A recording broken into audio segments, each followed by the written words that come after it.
Kasorka jilla kayang scam banyat chakmat bat ki project shna jing shna bahe hakaleng ka jilla mentau snem kabakdo ya ka jingwan jong ka jing kala hakaliang karoi kapar bat kilat penyaso umentri rangba ukon rat ke sangma ulaong ba kasorkar kabat lakakular ban penhe ya ka KAD LIENGSUIញSHILLONG khanang ban pediang shu ya ki LIENGSUIញkamai kumba kalong kandon ka jingalang kabala penbait bat kasorkar pedeng ha New Delhi ban penstet ha kabayadei bat kanika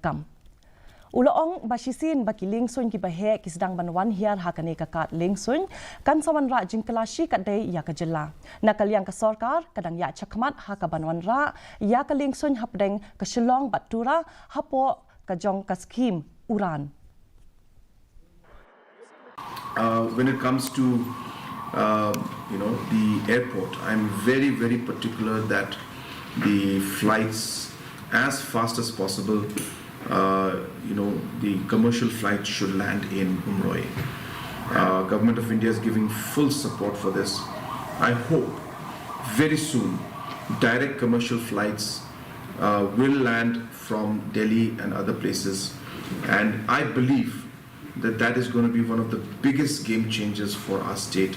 especially when it comes to sectors like tourism and even education and overall growth of our state.